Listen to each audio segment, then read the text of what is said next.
जदि आपण भी सुभद्रा योजनार टंका पाउछंती तेबे आपनको मिल पार 10 लाख टंका ऋण से भी बिना सुधरे।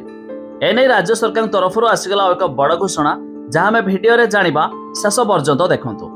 लक्षपति दीदी हेबे एबे कोटिपति बिना सुधरे 10 लाख ऋण देबे राज्य सरकार। जानिबा पूर्वरु भिडियो को लाइक करंतु, सब्सक्राइब करना थिले एबे सब्सक्राइब करी पाखर थिबा घंटी चिन्ह को दबाइ दियंतु। राज्य सशक्त हेले महिला सशक्त हेबे।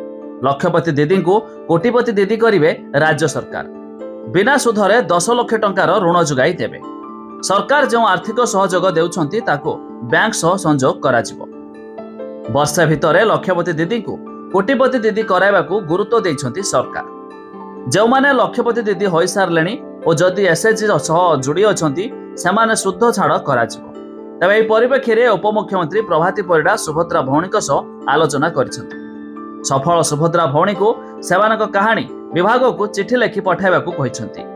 सेमानक सफल बिजनेस मॉडल को विभागीय वेबसाइट रे स्थान दियाजियो बोली उपमुख्यमंत्री सूचना दैछंती। तबे लोकसभा भवन रे महिला और शिशु विकास विभाग आनुकूल्य रे विभागीय सम्मेलनी कक्ष रे सुभद्रा हिताधिकारी सह वार्तालाप कार्यक्रम अनुष्ठित होइछि।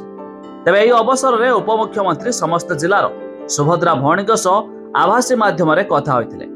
तबे सुभद्रा सहायता राशि व्यवहार संबंध में से आलोचना करथिले। तबे सुभद्रा भौणी गाँ अर्थ गाँ रे डिजिटाइजेशन सुदृढ़ हो पारुछि बोली से मत व्यक्त करथिले। तबे जदि आपण भी एसएचजी ग्रुप रे रहिछंती एमिति कि सुभद्रा योजनार हिताधिकारी अर्थात टंका पाउछंती तबे आपण को मध्य मिल पारिबो 10 लाख टंका ऋण से भी बिना सुधरे। तबे अधिक जानिया पई चाहुथले वेबसाइट रे लिंक हम डिस्क्रिप्शन लो देछु, आपण माने जाई मध्य चेक करि पारिबे।